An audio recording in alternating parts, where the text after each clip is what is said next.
하나님의 은혜라는 제목으로 여러분과 좀 말씀을 나누겠습니다. 오늘 본문은 엘리사 선지자의 선지자 학교 공동체에서 일어난 이야기를 담고 있습니다. 특히 오늘 앞쪽에 새도끼 사건, 우리나라 전래동화의 금도끼, 은도끼를 떠올리게 하는 그런 이야기예요. 그래서 오늘 이야기가 우리 입장에선 그냥 그렇게 동화에서나 듣던 이야기니까 그렇게 큰일인가 하는 그런 생각마저도 하게 됩니다. 아마도 이 이야기를 어린 친구들에게 해주면 그게 목사님 정말 큰일인가요? 그냥 철물점에 가서 도끼 하나 다시 사면 되는 거 아니에요? 라고 이야기할 만한 그런 이야기일지도 모르겠습니다. 하지만 당시에는 말이죠. 이 엘리사 시대의 당시에는 이 빌린 도끼를 잃어버린 일이 얼마나 심각한 일이었는지 몰라요. 우선 이것은 이따가 뒤에서 살펴본다고 하더라도 어쨌든 오늘 이야기는 우리에게 뭘 이야기해 주냐면 우리가 무심코 쉽게 놓치는 우리의 삶에서 경험하는 사소한 일까지도 우리 하나님은 세심하게 챙기고 공급해 주신다라는 그런 하나님의 존재를 깨닫게 하는 이야기인데요. 그래서 복음서에서도 예수님이 이런 말씀하신 거죠. 하나님의 돌보심을 이야기할 때, 그죠? 하나님이 우리를 돌보신다라는 이야기할 때 거창한 비유를 예수님이 들지 않으셨어요. 그죠? 우리 한번 말씀을 좀 확인해 보겠습니다. 마태복음 6장 30절에 이런 말씀을 예수님이 하셨어요. 화면을 보고 함께 읽어보겠습니다. 같이 있습니다. 시작. 오늘 있다가 내일 아궁이에 던져지는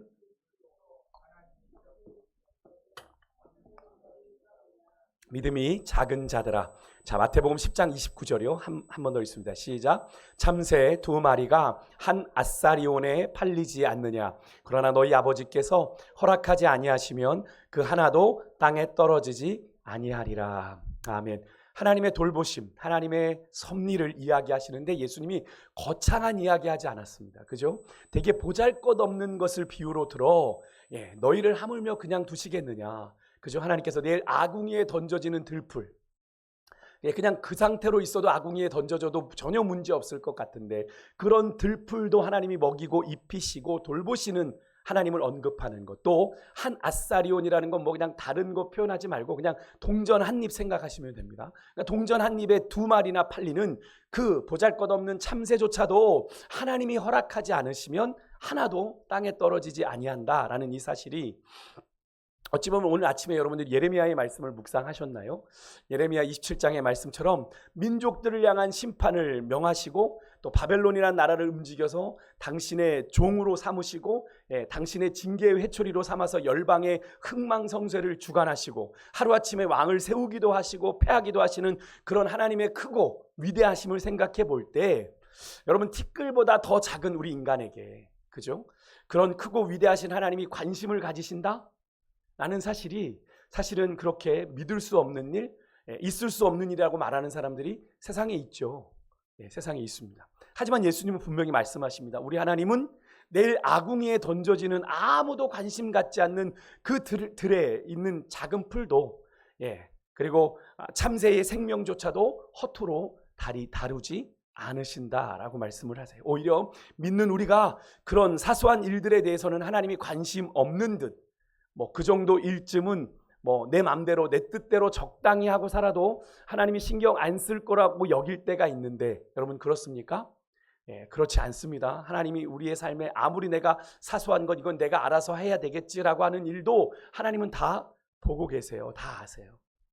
그래서 하나님은 우리의 삶을 얼마나 세세하게 아신다고 시편 기자가 이야기합니까? 시편 139편 1절에서 4절이에요. 우리 같이 한번 좀 읽어볼게요. 시작. 여호와여 주께서 나를 살펴보셨으므로 나를 아시나이다. 주께서 내가 앉고 일어섬을 아시고 멀리서도 나의 생각을 밝히 아시오며 나의 모든 길과 내가 눕는 것을 살펴보셨으므로 나의 모든 행위를 익히 아시오니 여호와여 내 혀의 말을 알지 못하시는 것이 하나도 없으시니이다. 아멘. 정말 하나님 앞에 발가벗은 것처럼 우리가 드러날 수밖에 없다라는 것을 이야기해주고 계시죠. 여러분 하나님이 우리에게 얼마나 관심이 있으시고 얼마나 잘 세세하게 알고 계시는지 여러분 느껴지십니까? 그래서 우리는 그런 고백을 하는 거죠. 나를 나보다 더 잘 아시는 하나님이라고 고백을 하는 거예요. 특히 마지막에 여러분 내 혀의 말을 알지 못하시는 것이 하나도 없다는 말씀은요. 공동번역 보니까 이렇게 이야기하더라고요. 내 입을 벌리기 전에 하나님은 다 아신다. 내가 무슨 말을 할지도 하나님은 다 이미 아신다. 여러분 하나님이 얼마나 우리를 세세하게 우리를 너무나도 정확하게 알고 계시다는 것 여러분 아십니까? 그래서 오늘 본문은요, 그 크고 위대하신 하나님께서 당신의 백성이 그들이 살아가는 일상에서 경험하는 사소한 일까지도 얼마나 세심하게 챙기고 또 필요를 공급해 주시는지를 우리에게 말해주는 그런 이야기입니다. 우선 스토리의 이야기가 그래요. 엘리사 선지자의 제자들이 현재 거주하는 선지자 학교가 너무 좁다고 이제 요단강 근처로 가서 새롭게 우리가 거할 곳을 건축하죠라고 선생님이 이렇게 엘리사에게 요청을 합니다. 엘리사가 그 제안을 수락을 해요. 그래서 이제 같이 가자는 제자들의 요청에 엘리사, 그래 나도 같이 너희들과 동행할게, 같이 갈게. 그래서 갑니다. 그래서 요단에 이르러서 나무를 베기 시작했는데 선지자 생도 중에 한 사람이 나무를 베다가 실수로 빌려온 이 쇠도끼를 물에 빠뜨리게 되는 거예요. 그리고 5절에 보니까 도끼를 이 사람이 배상할 만한 능력이 없는 사람인 것 같습니다. 빌려온 도끼인데 이거 빌려온 도끼인데 주여 이렇게 됐습니다 라고 탄식하는 장면이 나오는데, 여기서 아하라고 하는 이 의성어가 나오잖아요. 탄식하는 소리가 나오는데, 이 아하라고 하는 이 히브리어가요, 이 히브리어는 아니죠. 그냥 우리 성경에 아하라고 기록됐는데, 이것이 구약의 다른 곳에서는 어떤 때 쓰던 단어냐면 생명의 위급함을 느낄 때, 생명이 위협함을 느낄 때, 또 나라가 멸망할 것 같은 그런 예감을 느끼는 순간에 탄식하듯 내는 소리가 이 소리였다는 겁니다. 그러니까 지금 이 쇠도끼 하나 잃어버린 이 사람이 느끼는 인생의 절망의 정도를 우리가 어느 정도 가늠해 볼 수 있는 거죠. 야, 내 인생 끝났다. 쇠도끼 하나 잊어버렸는데 지금 그의 인생은 끝난 것처럼 그렇게 탄식을 하고 있는 거예요. 사실 오늘날의 입장에서는 이런 그의 반응이 쉽게 공감이 되지는 않습니다. 그죠? 아까 제가 서두에도 우스갯소리처럼 말씀을 드렸지만, 뭐 철물점에 가면 도끼가 뭐예요? 뭐 어떤 것이든 살 수 있는 오늘 같은 입장에서는 이 이야기가 이해가 안 되지만, 그 시대에는 말이죠. 그 시대에는 쇠가 아주 귀한 것이었습니다. 당시의 율법에 의하면 빌린 재산 또는 가축을 분실하거나 그것이 사망을 하게 되면 그것의 완전한 값으로 갚아야 했습니다.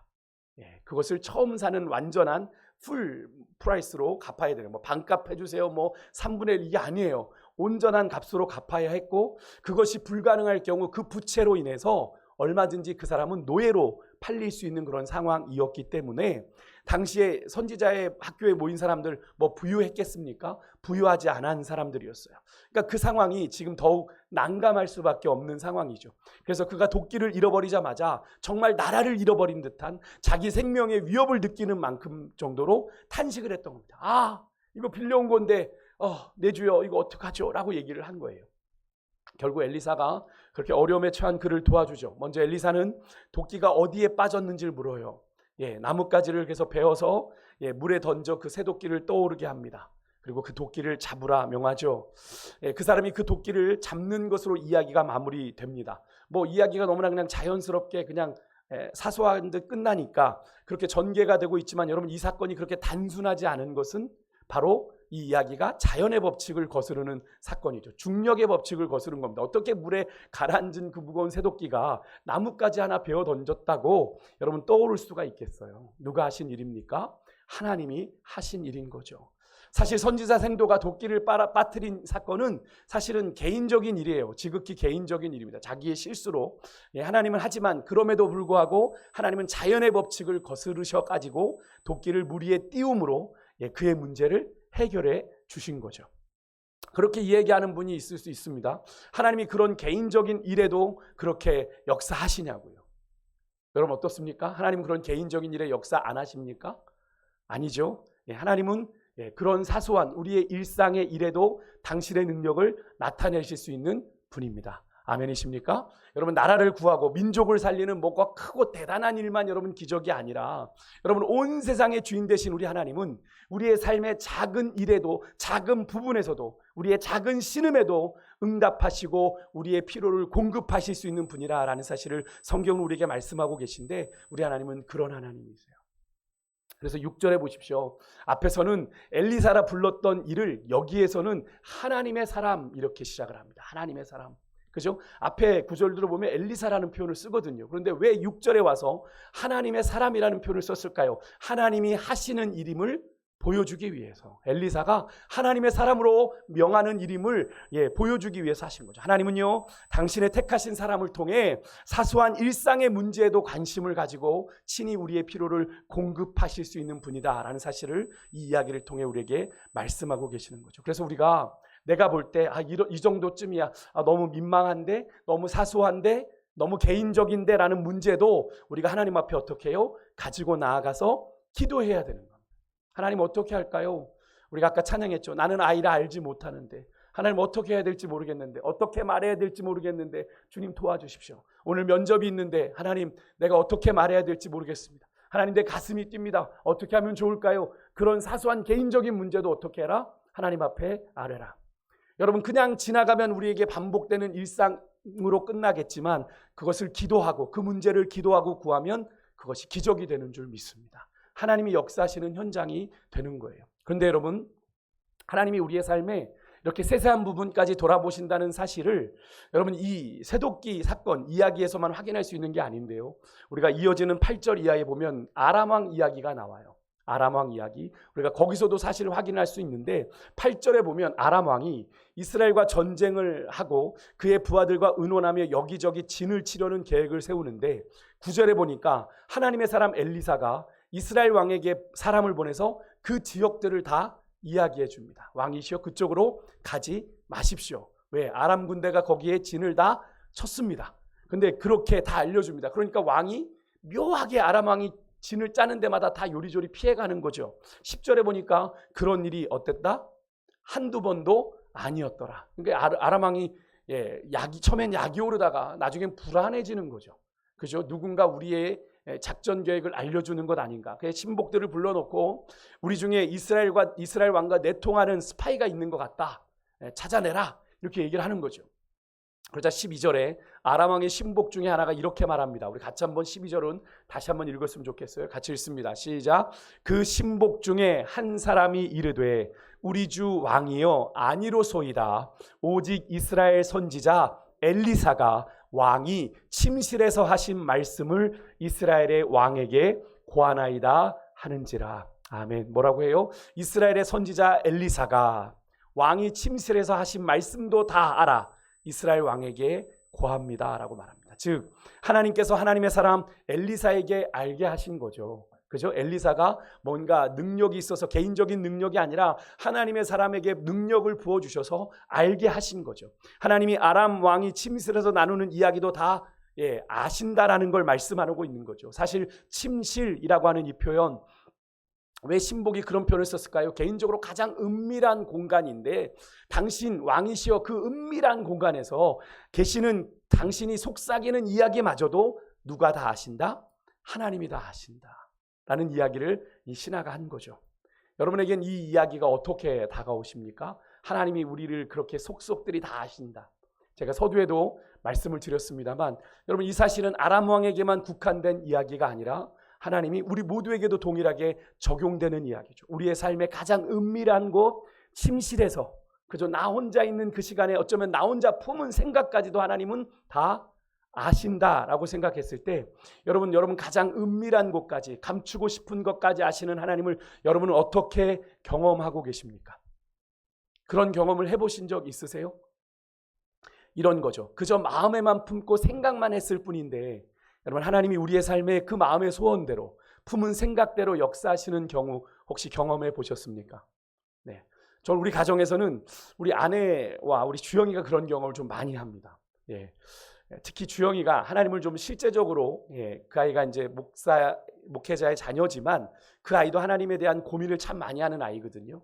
하나님이 정말 역사하고 계시는지 그의 삶에 하나님이 함께하고 계시는지에 대해서 계속 의문을 품고 있었을 때 하나님이 정말 단순하게 하나님이 주영이에게 내가 여기 있음을 보여주신 사건이 뭐냐면 이 아이가 단순하게 집에 와가지고 이렇게 가끔 집에 오는 시간들을 있으면 이제 뭐가 먹고 싶다고 얘기하는데 저희가 뭐 선뜻 사주지 않으면 이 아이가 이렇게 먹고 싶다는 이야기를 합니다. 그러면 하나님이 정말 그 아이가 먹고 싶다고 얘기를 중얼거리거나 혼자 생각했던 거를 정말로 누구를 통해서 먹게 하시는 것을 이 아이가 여러 번 경험을 한 겁니다.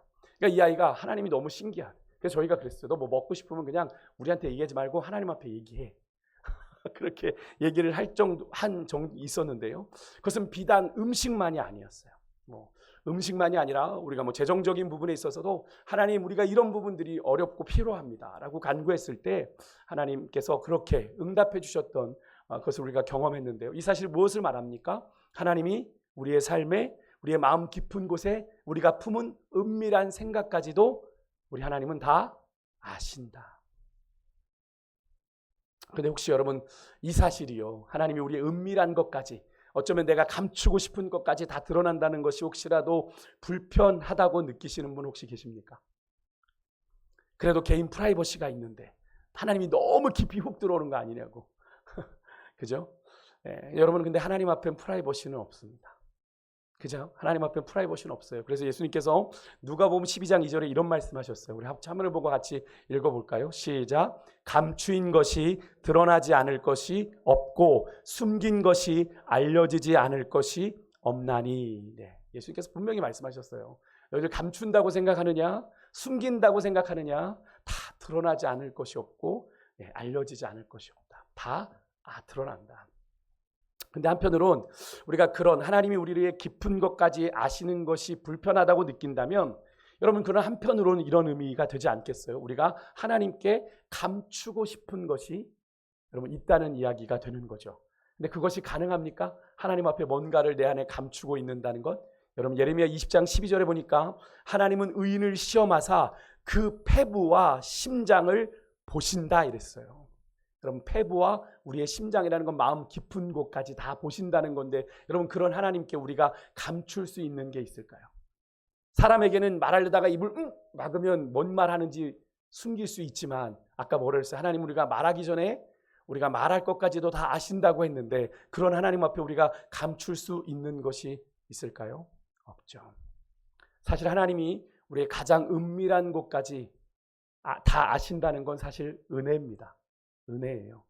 하나님이 우리의 삶의 그 모든 것들을 아시기 때문에, 여러분, 우리가 미처 다 말하지 못해도 그저 우리의 작은 신음, 작은 한숨만으로도 그저 하나님은 우리를 세밀하게 챙겨주시고 돌보아 주실 수 있는 거죠. 왜요? 하나님은 우리가 말하지 않아도 다 아시니까. 우리가 한숨을 통해 뭘 얘기하는지, 그저 우리가 신음하며 무엇을 고민하는지를 하나님은 다 아시니까 우리의 삶을 그렇게 이끌어 가시는 거죠. 다시 앞에 여러분 새도끼 사건으로 돌아가서, 이번엔 이 본문을 묵상하며 제가 이번에 다시 좀 깨닫게 된 사실인데, 이 도끼를 물에 빠뜨린 이 생도가요, 왜 그리 당황했을까 생각을 해봤어요. 물론 그것이 표면적으로 드러났을 땐 빌려온 겁니다. 그죠? 당시에는 이 쇠라고 하는 게 제법 값나가는 것이었다는 사실인데, 자신은 그것을 배상할 능력이 없다는 데서 이 선지자 생도는 절망했던 거죠. 이제 나는 이 빚 때문에 종으로 팔려갈 수 있겠구나. 거기다가 한 가지가 더 있는데요. 그건 자신의 부주의함 때문에 생긴 문제였다라는 겁니다. 그래서 당황스러운 그 상황에 몰두한 나머지 이 선지자 생도가 하나님께 기도하지 못했고, 그냥 그는 내 주여라고 했지만 엘리사를 찾은 거죠. 그죠? 그가 엘리사 선생님에게 도움을 청한 겁니다. 어떡하죠? 나 이거 빌려온 건데요. 근데 여러분, 우리의 삶의 현장에도 기도하는 것조차 잊어버릴 만큼 우리를 당황스럽게 하는 이런 일들이 비일비재하게 일어난다라는 거죠. 우리와는 좀 거리가 있지만 가끔 이제 그런 이야기 듣습니다. 수능이나 편입시험 봤는데 답안지 하나씩 밀렸어가지고, 근데 이게 보통 시험이 아니라 수능이잖아요. 그러면 이게 한 1년 내내, 3년 내내 공부해 왔던 것들이 한순간에 무너져 내리죠. 요즘 뉴스에도 나오지만 경유를 넣어야 되는 차에 휘발유를 넣어가지고 차가 망가지는 그런 손실을 입기도 하고, 저 같은 경우는 몇 달 전에 교회 사무실 컴퓨터 하드가 망가졌어요. 이렇게 그 자료들을 모아놓는 하드가 갑자기 접속이 안 되는 겁니다. 그래서 제가 이제 손을 좀 벌릴 수 있는 전문가한테 연락을 드렸더니, 목사님, 이거 데이터를 살리려면 장담할 수는 없지만 아주 큰 목돈이 들어야 될 것 같습니다. 그래서 어느 업체를 소개해줘서 가기로 예약을 했어요. 근데 물론 갑작스러운 오작동이었어요. 근데 물론 그분이 저한테 그런 권면을 했거든요. 목사님, 이거 데이터 수시로 자료들을 백업해 놓으셔야 됩니다. 이렇게 저장해 놓으셔야 됩니다. 언제 이렇게 날아갈 수 있기 때문에. 근데 목사님, 안 해놓으셨어요? 그렇게 얘기하는데 제가 안 해놨더라고요. 그래서 제가 안 해놨어요. 그래서 엄청 당황을 하고 사실 자포자기하고 있을 때 근데 이제 그날이 전사님이 오시는 날이었어요. 전사님이 온 거예요. 근데 전사님이 와가지고 이제 제가 잘 못 알아들으니까 이 전사님하고 그 이제 전문가분하고 통화를 하면서 이제 컴퓨터 여기저기를 이제 살펴본 겁니다. 어디가 문제가 있는지. 그래서 이제 컴퓨터 본체에 뚜껑이 있거든요. 커버가. 그 커버를 열었다가 이렇게 됐는데 갑자기 그 자료가 인식이 되기 시작을 하는 거예요. 뭐 그래서 제가 전사님 어떻게 한 거예요? 그랬더니 목사님 저는 그냥 이 본체 뚜껑만 열었다 넣었을 뿐인데 이런 일이 됐습니다. 라고 얘기를 하는 거죠. 어찌된 일일까요? 저는 하나님의 은혜라고 생각을 합니다. 하나님의 정말 간절히 기도했어요. 하나님 지금 이 자료가 다 날아가면 하나님 백업을 해놓지 못해서 다시 다 해야 되는데 하나님 다시 다 하는 것도 문제가 아니라 뭐 설교 같은 경우 다 이렇게 날아가게 되는 거니까 그죠? 그래서 정말 되게 당황했던 순간 하나님 앞에 되게 기도했거든요. 하나님 이거 회복시켜 주십시오. 회복시켜 주십시오. 근데 하나님이 정말 아무렇지도 않은 듯 그 일을 해주셨어요. 이렇게 여러분 우리가 곤란한 상황을 만날 때마다 특별히 내 실수로 만든 그런 곤란한 상황을 만들 때마다 우리는 그런 문제를 되게 곱씹고 되게 마음이 불안한 상태에서 몇 날 며칠을 고민하다가 내가 왜 그랬을까? 그죠? 내가 왜 이렇게 부족할까? 내가 이렇게 미련할까를 탓하며 자책감에 빠지게 되는 경우가 많이 있는데 근데 선지자의 생도에 그런 상황을 알게 된 엘리사가 한 번쯤은 너 왜 그렇게 부주의해? 왜 작업하기 전에 도끼날 확인 안 했어? 책망하지 않습니다. 그죠? 그냥 단지 그 곤란한 상황에 빠져 있는 생도를 도와줘요. 마찬가지입니다. 여러분 우리가 그런 곤란한 상황 속에 특히나 내가 부주의해서 나로 인해 자초한 그런 곤란한 상황에서 우리가 가장 먼저 해야 될 일은 우리의 부주의를 책망하는 대신에 그 문제를 해결해 주실 수 있는 하나님 앞에 방법을 찾고 기도하는 거예요. 하나님은 그런 곤란한 상황에 빠진 우리를 책망하시는 분이 아니라 어떻게든 도우시는 자상한 하나님이시죠. 그래서 그 상황에서 저도 경험해 보지만 하나님이 어떻게든 피할 길을 내시고 그 상황을 자세하게 들여다보게 하셔서 그 상황 속에서 또 해결할 지혜를 주시기도 하고요. 또 도울 만한 자들을 붙이셔서 그 상황을 피하고 모면하게 하시는 것을 경험했습니다. 여러분 내가 부주의하고 내가 실수한 일로 인해서 당혹스러운 상황 앞에 놓이셨었던 적이 있습니까? 혹시 그런 상황에 계신 분 계십니까? 하나님 앞에 기도하십시오. 하나님 내가 어리석어서 내가 미련하여 이런 실수를 했는데 하나님 도와주십시오. 내가 어떻게 해야 할까요? 그렇게 기도하며 간구할 때 살아계신 하나님이 여러분의 선한 도우심을 허락해 주실 줄 믿습니다. 하나님을 경험하게 되는 거예요. 저는 오늘 말씀을 묵상하면서 한 가지를 더 좀 깨닫게 됐는데 하나님이 행하시는 일은요, 요즘 새벽에 예레미야서를 묵상하면서도 느끼는 거지만 하나님의 주권 아래 행해지는 것이기 때문에 여러분 사람에 따라 상황에 따라 하나님이 일하시는 방식이 다 다를 수 있다라는 거예요. 여러분 천편일률적이지 않습니다. 하나님의 본질적인 속성, 하나님은 사랑이시다, 하나님은 공의로우시다, 하나님은 선하시다라는 그 본질적인 속성은 바뀌지 않지만 그 하나님이 경험되는 상황은 다 다르다는 겁니다. 사람마다 때로는 환경마다 상황마다. 오늘 본문에도 보시면 앞에 새도끼 사건에서 엘리사가요 선지자 생도가 도끼를 잃어버린 장소를 물어봐요.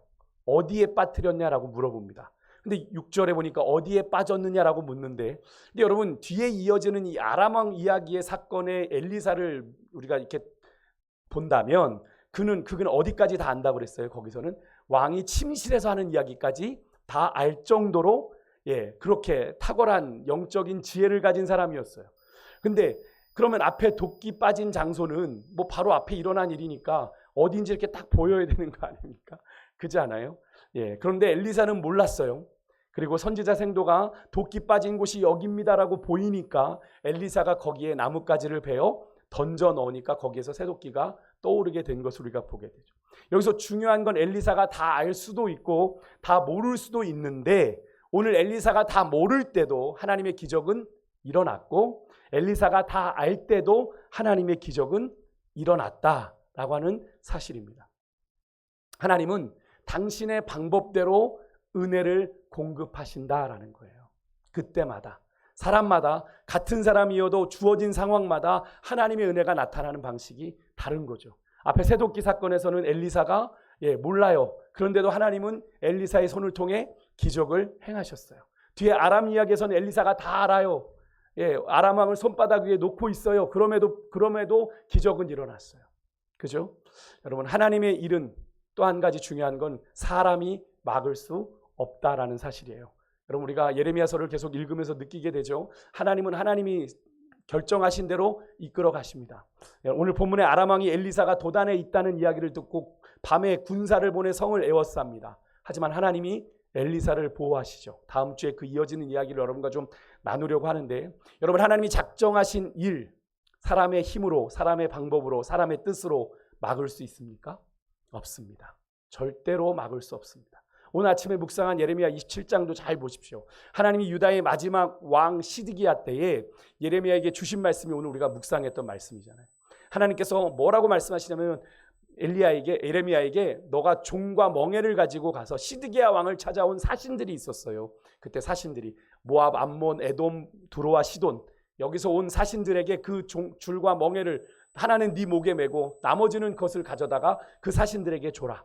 그리고 그 왕에게 가져다 주게 해라. 이유가 뭐냐면 하나님께서 바벨론 왕 느부갓네살을 하나님의 택한 종으로 삼아 유다를 비롯한 그 모든 나라를 다스리게 할 거다. 그들로 느부갓네살 왕을 섬기게 할 거다라는 뜻을 전하게 하시죠. 근데 오늘 이 이야기의 배경이 왜 이 모압과 에돔, 암몬, 두로와 시돈의 사신들이 왜 유다에 왔는지 아십니까? 바벨론하고 한번 맞서 보자고. 바벨론에게 한번 우리가 연합군을 만들어서 바벨론이 지금 파숙지세로 저 북쪽에서 내려오는데 우리가 한번 힘을 합쳐 이겨내 봅시다. 그런 계획을 하려고 모인 거예요. 그런데 그들의 그런 뜻이 하나님의 계획과는, 하나님의 뜻과는 달랐던 거죠. 하나님이 예레미야를 통해 줄과 멍에를 그 사신들의 손에 들려서 각 왕들에게 보내게 하는 것.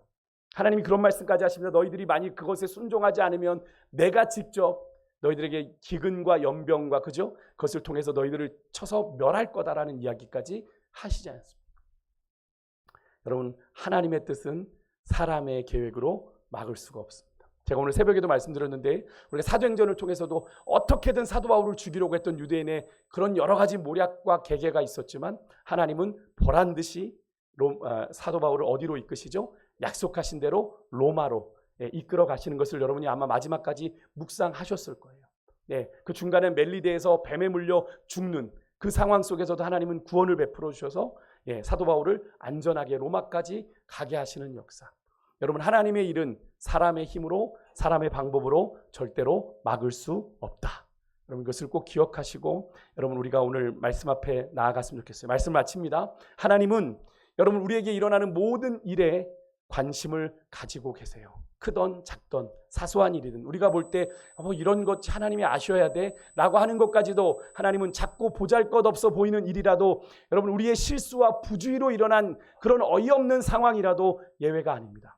하나님은 다 알고 계시고 그런 상황 속에서 우리가 하나님을 의뢰하고 하나님의 도우심이 필요합니다. 하나님이 도와주셔야 됩니다. 하나님의 필요를 구할 때 하나님은 우리에게 응답하시는 분이다 라는 사실 여러분 믿으시길 바라고요. 여러분, 하나님이 여시면 막을 자가 없고 하나님이 막으시면 열 자가 없습니다. 여러분, 우리가 누구에게 잘해야 되는지를 잘 보셔야 돼요. 여러분의 인생을 누구에게 맡겨야 되는지를 잘 아셔야 돼요. 여러분, 우리는 당장 눈에 보이는 사람, 물질 이런 데 비비고 싶어 하지만 여러분, 우리의 인생을 주장하는 분은 누구세요? 하나님이십니다. 여러분, 제가 오늘 새벽에도 그런 말씀 드렸어요. 여러분, 서울시청 앞 역 앞 그 사건으로 인해 무고한 9명의 사람이 사상자가 발생했죠. 근데 여러분, 그 뉴스를 계속 보시면서 저는 너무나도 안타까움이 있지만 여러분, 정말 찰나의 순간이라는 걸 느끼지 않습니까? 1초 상간에 누군가는 신호등을 건너가고 그 자리를 차가 지나가서 그 상황을 모면했던 사람의 이야기가 나오고 0.3초 만에 거기로 밀려드는 그 차에 손 한 번 쓰지 못하고 인생을 떠나야 했던 그런 이야기들을 보면서 여러분, 우리가 아무리 그죠? 우리의 인생을 내가 보호하고 지키려 한다 해도 우리의 인생은 찰나에 결정되는 인생이에요. 여러분, 우리가 우리의 인생의 주도권을 누구에게 내어드려야 되겠습니까? 우리의 삶의 주인 되신 주님 앞에 맡겨야 돼요. 그러니까 늘 날마다 하나님, 나의 가는 길을 주님이 아시지 않습니까? 오늘도 가장 좋은 길로, 가장 선한 길로, 가장 완전한 길로 주님 인도해 주십시오.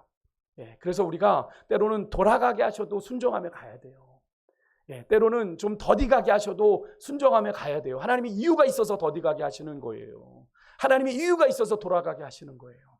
근데 그거 자꾸 거스르고 가면 어떻게 해요? 하나님의 뜻을 저버리는 길이니까 우리가 예상치 못한 상황들을 만나게 되겠죠. 여러분, 우리의 인생의 길을 누구에게 맡겨라? 전능하신 하나님의 손에 맡겨라. 우리가 고백하는 생사화복을 주관하시는 주님이라는 건 우리가 주문처럼 외우는 게 아니에요. 그건 진짜 사실이잖아요. 우리의 살고 죽는 것이, 우리의 화복이 하나님의 손에 있습니다. 하나님 주님 뜻대로 사는 인생의 길을 간절히 소망하고요. 그것을 믿는다면 우리가 다른 데 기댈 게 아니잖아요. 다른 데 손 벌릴 게 아니잖아요. 다른 데 기웃거릴 게 아니잖아요. 누구 앞에 바로 서면 됩니까? 하나님 앞에 바로 서면 하나님이 그 인생 책임지시는 거예요. 여러분, 우리가 오늘 이 예배 자리에 오셨는데 우리가 그렇게 믿음 안에 결단하십시다. 하나님, 나의 삶을 주님께 올려드립니다. 나를 도와주십시오. 그렇게 선한 길로 인도하실 주님을 기대하면서 우리 함께 찬양하겠습니다. 우리